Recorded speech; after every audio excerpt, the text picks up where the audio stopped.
I didn't move to Pine Hollow for the community. I came for solitude, the kind that sits thick in the morning fog and hums low in the trees. My house stood at the edge of the development, backed against miles of forest, where cell signals were weak and neighbors kept their distance. Or so I thought.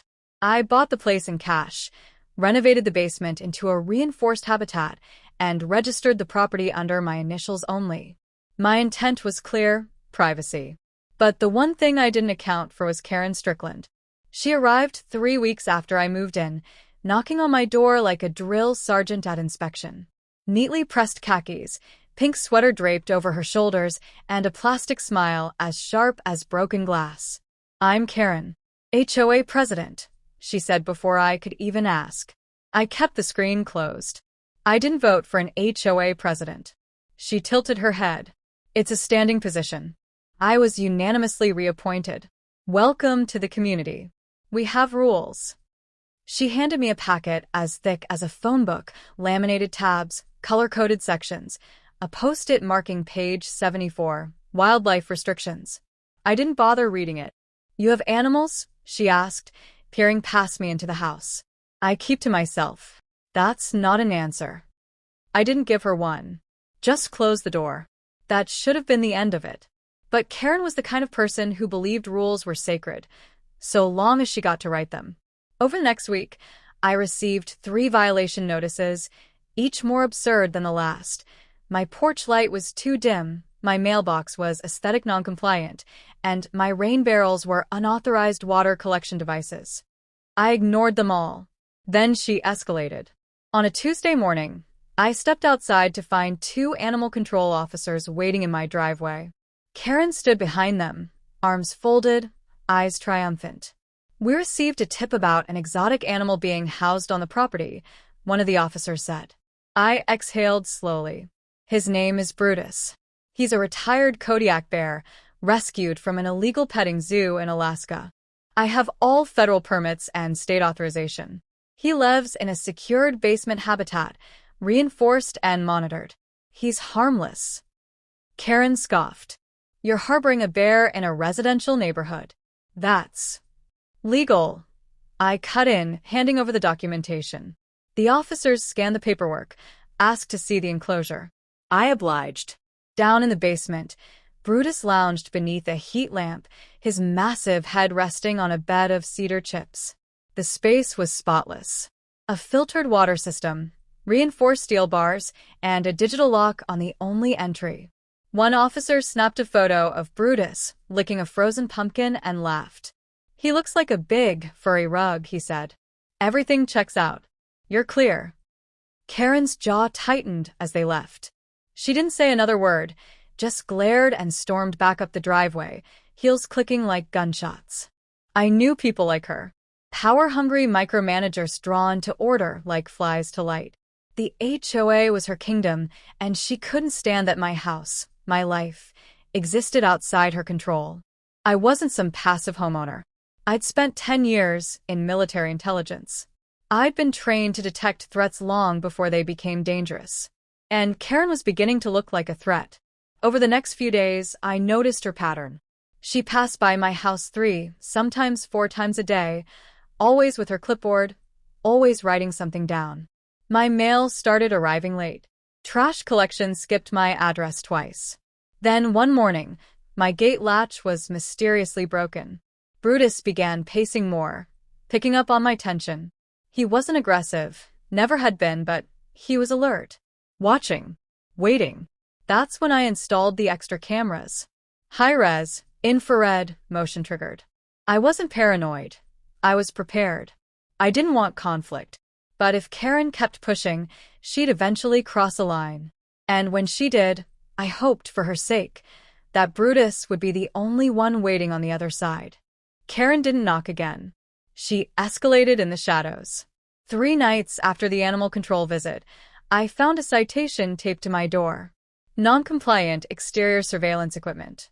Apparently, my security cameras violated some obscure HOA clause about unesthetic hardware. It was a stretch, even for Karen, but she had a habit of bending rules until they wrapped neatly around her agenda. I took it down without comment. But I didn't remove the cameras. That weekend, she struck again. A notice arrived claiming my truck, parked in my own driveway, was considered commercial equipment due to the locked toolbox bolted in the bed. I laughed. The only thing I hauled these days were bags of feed and bear enrichment toys. The fine was $250. I didn't pay it. When the tow truck arrived Monday morning, I was ready. I stepped outside with my phone already recording. The driver was polite, clearly unaware of the trap he'd been pulled into. I showed him my deed, my registration, and the zoning code that specifically allowed for utility vehicles on private residential property. He left without argument. Karen watched the entire exchange from across the street, standing just inside the shadow of her porch column, face unreadable. Brutus sensed the tension, too. He'd taken to sitting near the basement window, sniffing the air, his ears twitching at unfamiliar footsteps. Then, the boundary testing began.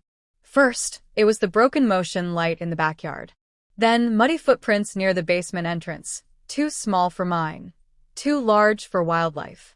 And one morning, I found the heavy-duty lock on the outside cellar door twisted halfway out of its frame, as if someone had tried to pry it loose. That was my line. I filed a formal report with the county sheriff, noting suspicious activity, probable harassment, and attempted unlawful entry. I didn't name Karen yet. I wanted it on record. That same day, I reinforced every entry point, upgraded the alarm, installed redundant camera coverage, including hidden trail cams in the surrounding trees. Karen may have thought she was playing a game, but this wasn't a neighborhood squabble anymore. This was a siege. The final warning came on a Thursday. I was reviewing footage from the West Side motion cam when I spotted her, Karen, on my property at 2:17 a.m., moving low through the hedge line in a dark hoodie, clipboard in hand. She wasn't just walking by. She was examining my home, taking pictures, stopping near the basement window.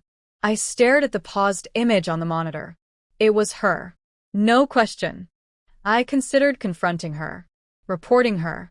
But something told me she wasn't finished, and catching her in the act would be more useful than chasing her shadow through the legal system.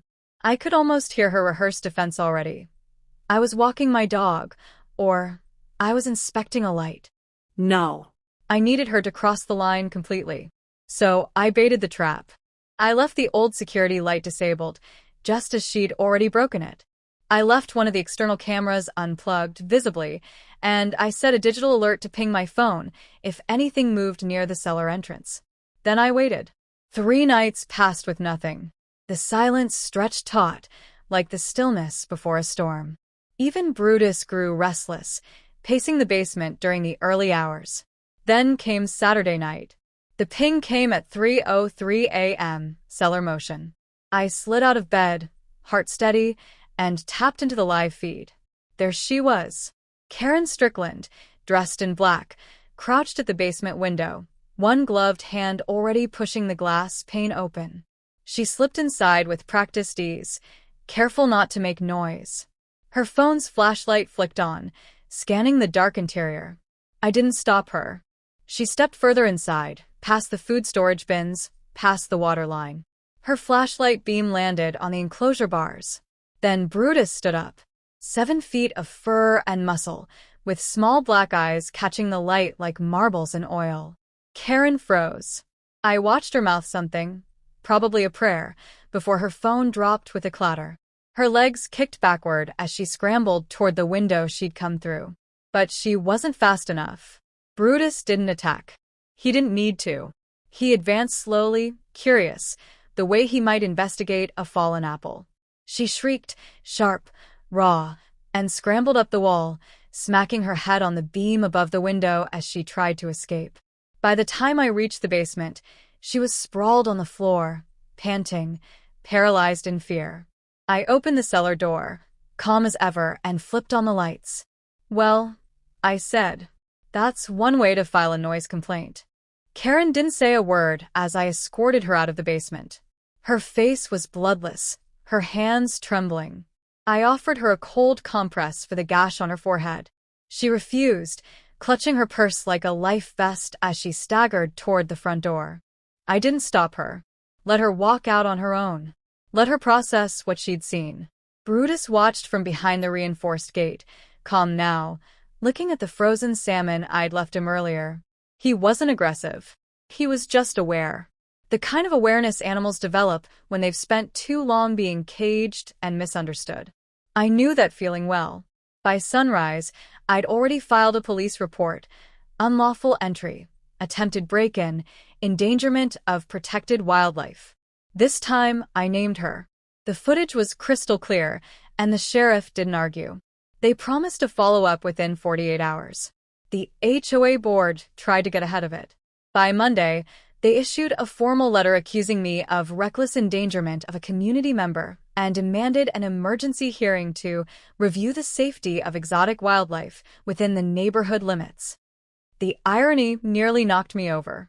Karen had broken into my home. Karen had trespassed, stalked, and harassed. And now, somehow, I was the one under scrutiny? I showed up to the emergency HOA hearing anyway. Not for them, but to make sure my side was on record. The room was packed. Folded chairs, plastic tables, a buffet of lukewarm coffee and day-old donuts trying to hide the tension in the air. Karen sat at the front, forehead bandaged, arm in a sling that was clearly unnecessary. Sympathy played across the room. She basked in it like a snake under a heat lamp. She stood to speak first. In light of recent, traumatic events, she said, voice trembling just enough to seem rehearsed, I feel it is my duty to raise concern about the presence of a bear, yes, a live bear, kept within feet of our community. I acted to protect my neighbors, to gather evidence. I was afraid for our safety. There it was. The pivot, the self-appointed martyr. I waited until she finished, then stood slowly. No theatrics, just facts. I submitted full footage of the break-in to the sheriff's office, including footage of Ms. Strickland crossing into my private property at 3 a.m. and breaking into my locked basement window. Brutus is a federally licensed, non-releasable rescue. His habitat is secured and exceeds all state and federal standards. Karen wasn't gathering evidence. She was committing a crime. The room shifted. Quiet murmurs. A few board members exchanged uncomfortable glances. Then I drove it home. I have 10 years of military service. I've trained with wildlife teams and coordinated high-risk rescue logistics in hostile zones. I didn't bring Brutus here to show off. I brought him because he's family. And unlike some people in this room, he's never broken into my home or lied about it afterward. Silence. The board muttered among themselves and tabled the discussion.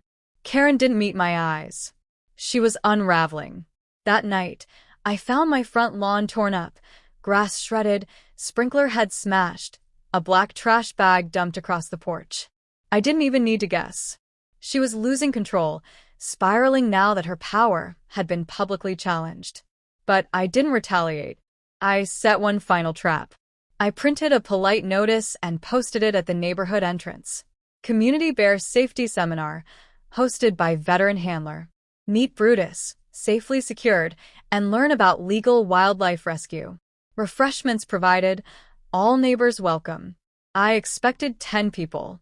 I got 50. Families. Retirees.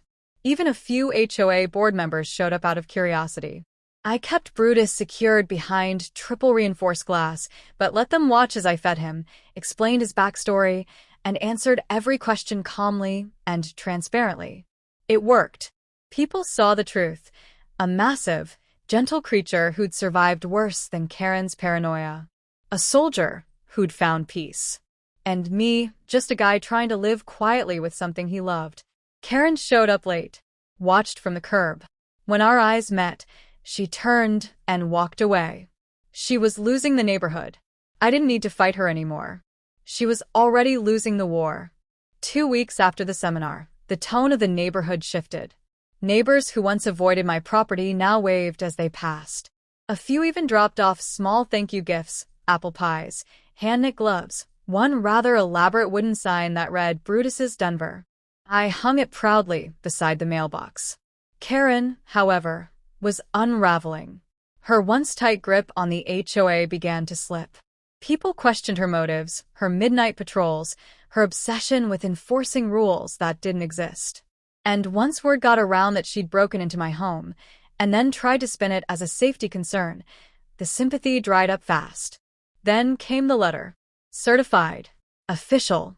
Signed by the county prosecutor. Karen was being formally charged with trespassing, attempted breaking and entering, and endangerment of a federally protected rescue animal. I didn't even have to press it. Once the sheriff reviewed the footage, the state took over. I didn't celebrate. Not openly. She fought it, of course. Filed motions, blamed discrimination, even accused me of fabricating the footage. But every move only made her look worse. She hired a lawyer, an expensive one, and began draining her savings fighting a battle she couldn't win. Meanwhile, the HOA board held an emergency vote. For the first time in 15 years, Karen was removed as president. They didn't even try to soften the blow. A new president was elected, a calm, level-headed woman named Darlene who openly apologized to me during her first week in charge. "We let her run unchecked for too long," she said. "She bullied half the street into silence. You were the first one who stood up to her and didn't back down." I nodded but said nothing. The truth was, I hadn't done it for them. I'd done it because I knew what unchecked power looked like, what it could become. I'd seen it overseas. And I'd be damned if I let it grow again here, even in the shape of a suburban tyrant with a clipboard. Karen tried to save face. She hosted a community unity brunch at her house the following weekend, trying to spin the entire debacle as a misunderstanding. Only 2 people showed up, her cousin and an Uber Eats driver dropping off egg salad. She sold the house a month later. Rumor had it she was moving to a retirement community in Arizona, one with no HOA. The irony wasn't lost on anyone. When the moving trucks pulled away, I watched from the porch with Brutus lounging beside me, his thick fur catching the breeze. For once, the street was quiet, peaceful, like the storm had passed and left the place cleaner than before.